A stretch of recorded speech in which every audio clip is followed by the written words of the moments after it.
Hello everyone, आपका स्वागत है मेरे चैनल योफू जोशी में। आप लोग कैसे हैं? आई होप कि आप लोग ठीक होंगे।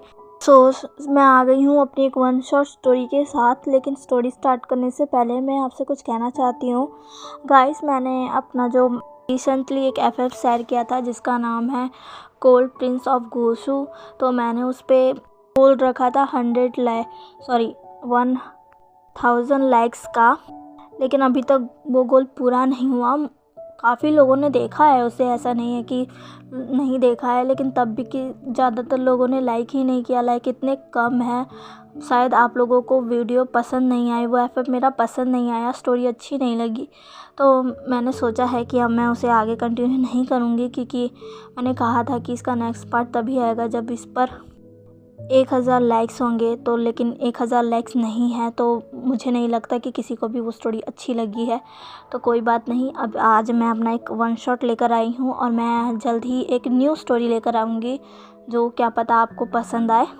तो उसके लिए आप थोड़ा वेट कर लीजिएगा। मुझे लगा था ये स्टोरी भी आपको बहुत पसंद आएगी, क्योंकि ये स्टोरी मैंने थोड़ी सी यूनिक और थोड़ी सी फनी, स्वीट और रोमांटिक बनाई थी। पर शायद आपको ये पहला पार्ट ही आपको पसंद नहीं आया, तो अब बाकी का क्या ही आएगा। तो चलिए हम अपनी ये स्टोरी स्टार्ट करते हैं और देखूंगी मैं एक न्यू स्टोरी लेकर आऊँगी वापस आपके पास। तो आज की ये जो स्टोरी है वन शॉट, जिसका नाम है आवर फर्स्ट एनिवर्सरी, इस स्टोरी की हम स्टार्टिंग करते हैं। यहाँ हमें एक पर्सन को दिखाया जाता है जो कि बेड पर अभी किसी की आर्म्स में आराम से सो रहा था। अचानक ही उसकी आंखें खुल जाती है। वो जब अपनी आंखें खोलता है तो वो खुद को किसी स्ट्रॉन्ग आर्म में पाता है, पर वो देखते ही बहुत ही ज़्यादा खुश हो जाता है, क्योंकि वो किसी और के नहीं बल्कि अपने हस्बैंड लांग वांग जी की बाहों में सो रहा था। और ये हमारा प्यारा सा छोटा सा विंग था जो कि अभी अपने हस्बैंड को देखकर बहुत ही ज़्यादा खुश था। उसका हस्बैंड उसे बाहों में कस पकड़कर सो रहा था। वो अपनी आंखें खोलकर अपने हस्बैंड को देखता है जो कि सोते हुए बहुत ही ज़्यादा ब्यूटीफुल लग रहा था। वो अपने सोते हुए हस्बैंड के गालों को सहलाता है, उसकी नोज़ को टच करता है, उसके लिप्स पर एक छोटा सा पैक करता है और कहता है हैप्पी एनिवर्सरी। और ऐसा कहकर वो एक बड़ी सी स्माइल देता है। अब वो धीरे धीरे अपने हस्बैंड के आर्म्स में से छूटने की कोशिश करने लगता है। थोड़ी सी कोशिश के बाद वो छूट जाता है। वो अब बेड से उठता है, अपने हस्बैंड को देखता है, स्माइल करता है और फिर बाथरूम में शावर के लिए चला जाता है। वो फ्रेश होता है और फिर बाहर आता है। बाहर आने के बाद वो रेडी होता है और फिर जल्दी से नीचे भागते हुए जाता है। वो आज बहुत ही ज़्यादा खुश था, क्योंकि आज उसकी फ़र्स्ट एनिवर्सरी थी। उसके शादी को हुए 1 साल हो गया था। ये उसकी लव मैरिज थी और अपनी फ़र्स्ट एनिवर्सरी के लिए आज भी बहुत ही ज़्यादा एक्साइटेड था। वो जल्दी से किचन में आता है जहाँ पर मेड्स पहले से ही थी। उन्हीं में से एक मेड जिसका नाम शू था, उन्हें देखते ही विंग उन्हें बुलाकर कहता है आंशु गुड मॉर्निंग। तभी आंशु विंग को देखकर बहुत ही ज़्यादा खुश हो जाती है और उसे देखकर कहती है गुड मॉर्निंग लिटिल मास्टर, आप उठ गए? आज आप काफ़ी जल्दी उठ गए। विंग कहता है हाँ, मैं आज उठ गया और आज का पूरा ब्रेकफास्ट मैं बनाऊंगा। ये सुनकर वहाँ आंशु के साथ जो मेड्स थी वो भी चौंक जाती है। वो आंशु कहती है क्या हुआ लिटिल मास्टर, क्या आपको हमारा खाना पसंद नहीं आता जो आप खाना बनाएंगे? विंग कहता है नहीं आंशु, ऐसा नहीं है, पर आज मैं खाना बनाना चाहता हूँ। आंशु बहुत ही ज़्यादा शौक हो जाती है और कहती है पर क्यों, क्या हुआ? तभी विंग, जो इसके चेहरे पर ब्लश आ जाता है, वो शर्माते हुए आंशु की तरफ देखकर कहता है आज मेरे लिए बहुत बड़ा दिन है। आज मेरे और वांग जी की फर्स्ट एनिवर्सरी है और मैं चाहता हूँ कि आज का पूरा खाना मैं उसके लिए बनाऊँ। इसीलिए मैं आज जल्दी उठा हूँ ताकि मैं उसके लिए उसका फेवरेट नाश्ता बना सकूं। ये सुनकर शोमा एक स्माइल करने लगती है और विंग का चेहरा सहलाते हुए कहती है जैसी आपकी मर्ज़ी लिटिल मास्टर, पर मैं आपकी मदद ज़रूर करना चाहूँगी। विंग कहता है हाँ क्यों नहीं, आप मेरी मदद कर सकती है। हाँ लेकिन मैं खाना मैं ही बनाऊँगा। तभी आंशु स्माइल करके कहती है हाँ आप ही खाना बनाइएगा। विंग बहुत ही ज़्यादा खुश हो जाता है। वो जल्दी से अब किचन में वांग जी के लिए उसका फेवरेट ब्रेकफास्ट बनाने के लिए लग जाता है। काफ़ी देर तक इसमें लगा ही रहता है। इधर दूसरी तरफ वांग जी की भी नींद खुल चुकी थी। जैसे ही उसकी नींद खुलती है वो अपने सामने देखता है जहाँ पर कोई भी नहीं था। वांग जी ऐसा ये देखकर बहुत ही ज़्यादा शॉक हो जाता है। वो कहता है विंग विंग। विंग रूम में नहीं था। वांग जी को लगता है शायद विंग नीचे गया होगा। ऐसा सोचकर वांग जी चाय के लिए चला जाता है। थोड़ी देर बाद वांग जी जब फ्रेश होकर आता है तो उसके फ़ोन पर एक मैसेज आता है। वो उस मैसेज को चेक करता है तो उस पर एक इम्पॉर्टेंट मीटिंग के बारे में उसका मैनेजर उसे इन्फॉर्म कर रहा था। वांग जी कहता है हाँ आज तो मेरी इम्पॉर्टेंट मीटिंग है, मुझे जल्दी से जाना होगा। वांग जी जल्दी तैयार होता है और नीचे आता है। नीचे आने के बाद वांग जी कहता है शोमा जल्दी से नाश्ता लगाइए, मुझे जल्दी जाना है। पर शोमा वहाँ नहीं आती है। तभी वांग जी कहता है शोमा। तभी विंग वहाँ पर नाश्ते की ट्रे लेकर आता है। वांग जी जब दोबारा शोमा को आवाज़ लगाने के लिए पीछे मुड़ता है वो देखकर शॉक हो जाता है क्योंकि आज खाना विंग ला रहा था और शोमा बस उसके पीछे पीछे चल रही थी। शोमा के चेहरे पर एक स्माइल थी। विंग अब वांग जी के लिए ब्रेकफास्ट लाता है और वांग जी के सामने ब्रेकफास्ट रखते हुए कहता है लीजिए हस्बैंड, आपका ब्रेकफास्ट हाजिर है। वांग जी ये सब देखकर बहुत ही ज़्यादा शॉक हो जाता है। वो विंग को देखता है जो कि बहुत ही ज़्यादा स्माइल किए जा रहा था और वो फिर ब्रेकफास्ट को देखता है और कहता है तुम्हारा शुक्रिया विंग। विंग जो कि ब्लश करने लगता है और वांग जी से कहता है अब तुम बैठो भी। वांग जी जल्दी से बैठता है और ब्रेकफास्ट को देखने लगता है। ब्रेकफास्ट आज बहुत ही ज़्यादा अलग था, सब वांग जी की पसंद का था और बहुत ही ज़्यादा टेस्टी लग रहा था। वांग जी कहते हैं वाह आज का खाना तो बहुत अच्छा लग रहा है। विंग कहता है इसे खाकर बताओ कैसा बना है। वांग जी स्माइल करता है और उसे खाता है और कहता है वाह शुमा आज का खाना तो सच में बहुत टेस्टी है, आपका बहुत बहुत शुक्रिया। विंग जिसके मुंह पर एक छोटा सा पाउट आ जाता है वो पाउटी फेस बना लेता है और वांग जी को घूरने लगता है। शुमा जब विंग को ऐसे देखती है तो वो हंसने लग जाती है और कहती है यंग मास्टर ये मैंने नहीं, ये लिटिल मास्टर ने बनाए हैं। वांग जी जो कि सुनकर शॉक हो जाता है विंग की तरफ देखने लगता है जिसका फेस अभी बना हुआ था, वो उसने एक पाउट बना रखा था। वांग जी विंग को देखता है और कहता है कि क्या विंग ये तुमने बनाया है। विंग जिसका पाउट बड़ा हो जाता है और कहता है वांग जी जो कि विंग को ऐसे देखकर एक स्माइल करता है कहता है कि सच में। विंग जो कि हाँ में अपना सिर हिला देता है। वांग जी बहुत ही ज़्यादा खुश हो जाता है और कहता है वाह विंग क्या ये सच में तुमने बनाया है, ये तो सच में बहुत टेस्टी है, तुम्हारा बहुत बहुत शुक्रिया। विंग जिसके चेहरे पर अब एक स्माइल आ जाती है। विंग कहता है इसकी कोई ज़रूरत नहीं है, मैं बस आज के दिन तुम्हें खुश करना चाहता था और तुम्हारे लिए कुछ स्पेशल करना चाहता था वांग जी। वांग जी कहता है आज के दिन क्या है आज के दिन। विंग जो कि ये सुनकर शॉक हो जाता है और कहता है क्या तुम्हें याद नहीं वांग जी।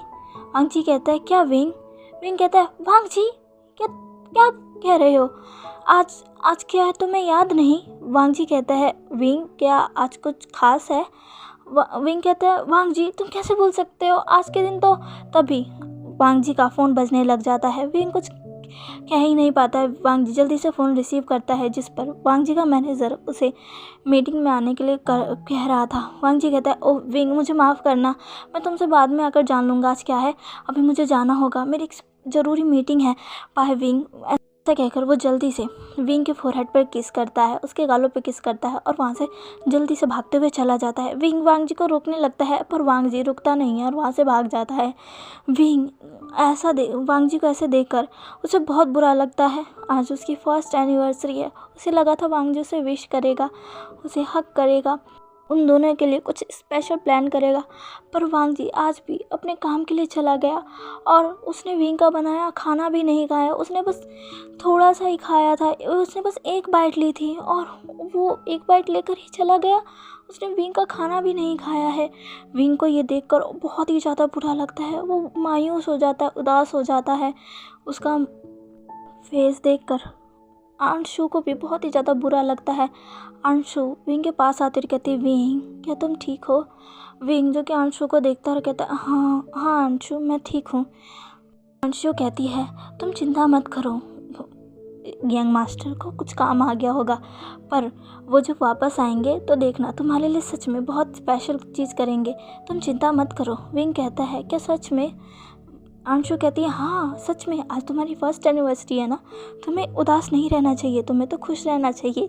तुम्हारा चेहरा चमकना चाहिए। अगर तुम ऐसे ही रहोगे तो तुम आज के दिन अच्छे कैसे दिखोगे, और आज के दिन तो तुम्हें सबसे अच्छा दिखना है। विंग विंग कहता है हाँ आपने सही कहा, आज के दिन तो मुझे बहुत अच्छा दिखना है और मैं ऐसा ही करूँगा। शुक्रिया अंशु, मैं चलता हूँ। अंशु कहती है हाँ ऐसे ही खुश रहना, चलो अब तुम अपना ब्रेकफास्ट कर लो। विंग कहता है नहीं, मैं वांग जी के साथ खाना चाहता था, पर वांशु जो कि विंग की ऐसी बातें सुनकर कहती है विंग उनको कुछ काम आ गया ना, अब तुम खा लो प्लीज़। अगर तुमने कुछ नहीं खाया तो उन्हें कितना बुरा लगेगा, और आज तो तुम्हारी फर्स्ट एनिवर्सरी है, तुम उन्हें नाराज़ नहीं करना चाहते होगे ना। विंग जो कि हाँ में अपना सिर हिला देता है। अंशु विंग को बैठाकर उसे ब्रेकफास्ट कराती है।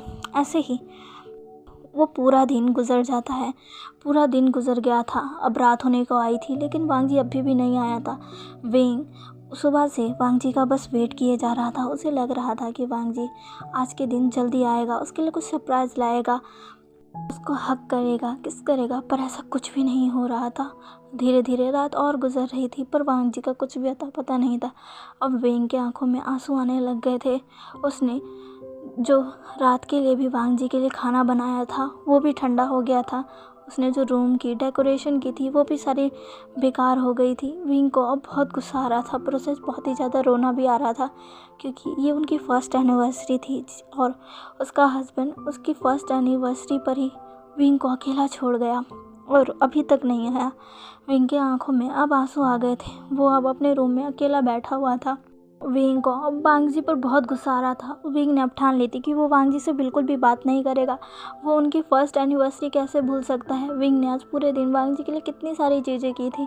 उसने पूरा दिन अपना रूम सजाया था अंशु के साथ मिलकर, ताकि जब वांग जी आए तो उसे ये देखकर बहुत खुशी मिली। उसने रात के खाने के लिए भी कितनी मेहनत की थी, पर सब बर्बाद हो गई, सब बर्बाद हो गई, और वो भी सिर्फ वांग जी की वजह से। विंग बहुत ही ज़्यादा गुस्सा था। वांग जी का फ़ोन भी नहीं लग रहा था। ये बात और विंग को गुस्सा दिला रही थी। उसकी आंखों में आंसू आ गए थे। विंग जो कि बेड पर बैठा होता है वो कहता है तुम ऐसे कैसे कर सकते हो वांग जी, तुम हमारी फर्स्ट एनिवर्सरी कैसे भूल सकते हो, कैसे कहकर विंग अपना हेड डाउन कर लेता है। उसकी आंखों से आंसू निकल जाते हैं। तभी विंग के पास एक कॉल आता है। विंग जब उस अपने फ़ोन को देखता है तो वो एक अननोन नंबर से कॉल था। विंग कॉल रिसीव करता है, अपने आंखों के आंसू को पोंछ कर कहता है हेलो। तभी फ़ोन के दूसरी तरफ से एक आदमी विंग से कहता है कि क्या आप मिस्टर लैन के हस्बैंड हैं। विंग कहता है हाँ मैं उनका हस्बैंड हूँ। तभी वो आदमी कहता है उनका एक्सीडेंट हो गया है, वो बहुत ही ज़्यादा घायल है, आप प्लीज़ जल्दी आ जाइए। विंग ये सुनकर बहुत ही ज़्यादा चौंक जाता है। वो सीधा ही बेड से उठकर खड़ा हो जाता है, कहता है कि क्या लैंसन को क्या हुआ, क्या हुआ उसे। तभी वो आदमी कहता है उनका एक्सीडेंट हो चुका है, प्लीज़ आप जल्दी आ जाइए, वो बहुत घायल है, वो आपको बुला रहे हैं। विंग कहता है नहीं वांग जी वैसे कहकर विंग कहता है मैं अभी आ रहा हूँ। ऐसे कहकर वो जल्दी से अपने रूम से निकलकर सीधा नीचे की तरफ दौड़ लगा देता है। वो जल्दी से भागते हुए अपनी मेंशन से बाहर निकल जाता है और सीधा ही अपनी कार को लेता है, उसे जल्दी से स्टार्ट करता है। वो उस पर्सन से कहता है मुझे कहाँ आना है, प्लीज़ मुझे बताइए मेरा वांग जी कहाँ है। तभी वो पर्सन विंग को बताता है कि उसे कहाँ आना है। विंग जल्दी से फुल स्पीड में ड्राइविंग कर उस जगह के लिए निकल जाता है। उसे आज किसी चीज़ की परवाह नहीं थी, उसे बस वांग जी की फिक्र हो रही थी। विंग की आंखों से आंसू निकले जा रहे थे। विंग बहुत ही ज़्यादा स्पीड में जल्दी से कार चलाकर वहाँ पहुँच जाता है। विंग कार से बाहर आता है। कार से बाहर आते ही विंग को एक पर्सन मिलता है जो कि विंग के पास आकर कहता है क्या आप मिस्टर लैन के हस्बैंड है। तो विंग कहता है हाँ मैं उनका हस्बैंड हूँ। वांग जी मेरा हस्बैंड कहाँ है, प्लीज़ मुझे बताइए वो कहाँ है। तभी वो पर्सन एक तरफ इशारा करता हुआ कहता है वो वहाँ है, जल्दी जाइए। विंग जल्दी से उस दिशा में दौड़ लगा देता है। विंग जल्दी से वहाँ चला जाता है। वो जगह पूरी डार्क थी, चारों तरफ अंधेरा था, रात का वक्त था। विंग वांग जी चिल्लाते हुए आगे बढ़ रहा था। विंग आगे बढ़ते हुए बोलता है वांग जी तुम कहाँ हो वांग जी। ऐसा कहकर विंग रोने लगता है। तभी वहाँ पर सारी लाइटें जलने लगती, धीरे धीरे कर काफ़ी सारी लाइटें जलने लगती है। विंग जैसी उन लाइटों की होने की आवाज़ सुनता है वो चौंक जाता है। वो उन लाइटों को देखने लगता है। धीरे धीरे सारी लाइटें जलकर वहाँ पर एक बहुत ही ज़्यादा खूबसूरत सी चीज़ें बना देती हैं। वो जगह जब विंग देखता है रोशनी में तो वो बिल्कुल शॉक हो जाता है। वो जहाँ खड़ा था उसे देखकर भी वो शॉक जाता है क्योंकि वहाँ पर पूरी लाइटिंग से डेकोरेशन हो रखी थी और जहाँ पर विंग खड़ा था वहाँ पर रोज़ के फूल बिछे हुए थे और वो रोज़ के फूल एक जगह जा रहे थे जहाँ पर एक टेबल था जहाँ 2 चेयर लगी थी और बीच में कैंडल जल रहे थे और वहीं पर एक इंसान जो कि वाइट सूट में खड़ा था। विंग जैसे ही ये देखता है वो शॉक जाता है। विंग धीरे धीरे आगे बढ़ने लगता है। विंग जब आगे बढ़कर वहाँ पहुँच जाता है तब वो इंसान पीछे मुड़ता है और कहता है विंग कहता है वो वांग जी तुम ठीक हो? तभी वांग जी जो कि हाँ मैं अपना सिर हिलाकर कहता है विंग। ऐसा कहकर वो विंग के पास आता है। विंग सीधा ही उसे हक कर लेता है। विंग उसे हक कर रोने लगता है और कहता है वांग जी तुम ठीक हो? तुम्हें कुछ नहीं हुआ? वांग जी विंग को भी टाइटली हक कर लेता है और कहता है हाँ मुझे कुछ नहीं हुआ विंग, मुझे माफ़ कर दो, मैंने तुम्हें डरा दिया। विंग जो कि अब वांग जी दूर होता है और उसे मारते हुए कहता है तुम बहुत बुरे हो, तुमने ऐसा क्यों किया, तुमने मेरे साथ ऐसा क्यों किया, तुम बहुत बुरे हो वांग जी कहता है वो विंग प्लीज़ रुक जाओ विंग प्लीज़ कहकर वांग जी विंग को रोकता है। उसके हाथों को पकड़कर कहता है विंग मुझे माफ़ कर दो। विंग कहता है तुम बहुत बुरे हो वांग जी, तो मुझे माफ़ कर दो पर मुझे ये करना पड़ा, तुम्हें सरप्राइज़ तो देना था। विंग कहता है कैसा सरप्राइज़? वांग जी जो कि अब विंग के फोरहेड पर किस करता है और फिर पर एक वेटर आता है जिसके हाथों में फूल था। वांग जी उस वेटर के हाथों में से फूल लेता है और विंग को देखकर कहता है हैप्पी फर्स्ट एनिवर्सरी विंग, आज हमारी फर्स्ट एनिवर्सरी है। विंग वांग जी को देखता ही रह जाता है। वो वांग जी को देखते हुए कहता है तो तुम्हें याद था? वांग जी कहता है हाँ, आखिर ये दिन मैं कैसे भूल सकता हूँ, इस दिन मेरा विंग मेरा हो गया था और ये दिन मेरी लाइफ का सबसे ज़्यादा स्पेशल दिन था, मैं ये कैसे भूल सकता हूँ विंग। विंग कहता है फिर सुबह तुम वो सब क्यों कह रहे थे और तुम? वांग जी कहता है वो तो मैं मजाक कर रहा था, मैं बस तुमसे सुनना चाहता था, मुझे पता था कि तुम बहुत ही ज़्यादा खुश हो, तुम्हें ये जानकर बहुत बुरा लगेगा कि मुझे याद नहीं, पर मैं तुम्हें सरप्राइज़ देना चाहता था विंग, इसलिए मैंने वो सब किया, मुझे माफ़ कर दो। विंग कहते तुम बहुत बुरे हो वांग जी कहता है प्लीज़ विंग माफ़ कर दो प्लीज़। ऐसा कहकर वांग जी अपना कान पकड़ लेता है। विंग स्माइल करता है कहता है ठीक है। तभी वांग जी कहता है तभी वांग जी एक तरफ इशारा करता है। तभी एक वेटर आता है, उसके हाथों में बैग था, वो बैग वांग जी उसके हाथों में से लेकर विंग को देता है और कहता है जाओ और अब चेंज कर आओ और मेरे सुंदर से विंग बन के आओ, देखो खुद की हालत कैसे हो गए हो तुम। विंग कहता है ये सब तुम्हारी वजह से हुआ है। वांग जी कहता है मुझे माफ़ कर दो, अब जाओ तैयार होकर आओ। विंग कहता है पर इसमें क्या है? वांग जी कहता है जो भी है सिर्फ तुम्हारे लिए और मैं बस तुम्हें देखना चाहता हूँ। विंग एक स्माइल करता है और उसे लेकर चला जाता है। वांग जी वहीं पर बैठ जाता है। कुछ देर बाद जब विंग आता है, विंग वांग जी को आवाज़ लगाता है और कहता है वांग जी जो कि अब मुड़कर विंग को देखता है और उसकी आंखें बस थम सी जाती है क्योंकि उसने जो विंग को रोप दिया था वो गोल्डन था और उस गोल्डन रोप में विंग बहुत ही ज़्यादा सुंदर लग रहा था। उसके वो लॉन्ग हेयर्स, उसकी प्यारी सी आंखें, प्यारी सी स्माइल बहुत खूबसूरत लग रही थी। विंग बहुत ही ज़्यादा खूबसूरत लग रहा था, वो किसी एंजल की तरह लग रहा था। वांग जी जब उसे देखता है वो इनको देखता ही रह जाता और कहता है विंग तुम सच में एक हेवनली ब्यूटी हो और ये ब्यूटी सिर्फ मेरी है, सिर्फ मेरी। ऐसा कहकर वांग जी सीधा ही विंग को अपनी तरफ खींच लेता है और उसे जो बहुत ही ज़्यादा डीपली और फोर्स किस करने लग जाता है। विंग भी वांग जी की किस का रिस्पॉन्स करता है, दोनों एक दूसरे को काफ़ी समय तक किस करते हैं। वांग जी अब विंग को छोड़ता है और फिर अपने पास बैठाता है और फिर उनका कैंडल लाइट डिनर स्टार्ट हो जाता है। फिर वहाँ पर धीमी सी म्यूज़िक बजने लगती है। वांग जी अब खड़ा होकर वो विंग का हाथों में लेता है और विंग के साथ डांस करने लग जाता है। विंग को अब बहुत अच्छा लग रहा था। वांग जी डांस करते करते ही विंग को फिर से किस करता है और किस के दौरान थी वो उस विंग को अपने आर्म में कैरी कर लेता है और ऐसे ही वो विंग को अब वहाँ से ले जाता है और वहीं के जहाँ पर उसने रूम बुक किया था उस रूम में ले आता है, जो कि पूरी तरीके से रोज़ से डेकोरेटेड थी। विंग ये देखकर शॉक हो जाता है और कहता है वांग जी कहता है ये सिर्फ तुम्हारे लिए है विंग। विंग जो कि शर्म के मारे लाल हो जाता है और अपनी नज़रें नीचे कर लेता है, लेकिन वांग जी वो सीधा ही विंग को बेड पर फेंक देता है। विंग कहता है वांग जी कहता है आज मैं तुम्हें बिल्कुल नहीं छोड़ूंगा विंग। विंग कहता है तुमने मुझे पहले भी कहाँ छोड़ा था विंग। वांग जी कहता है हाँ, पर आज कुछ अलग ही होगा। ऐसा कहकर वांग जी सीधा ही विंग के ऊपर आ जाता है, उसे फिर से किस करने लग जाता है और फिर उनका वो रोमांटिक सा सेशन स्टार्ट हो जाता है। तो चलिए गाइस, आज की स्टोरी आपको कैसी लगी प्लीज़ मुझे कमेंट कर ज़रूर बताइएगा, और प्लीज़ मेरे चैनल को लाइक, सब्सक्राइब एंड शेयर कर दीजिएगा। मिलते हैं एक न्यू स्टोरी के साथ। Okay, bye.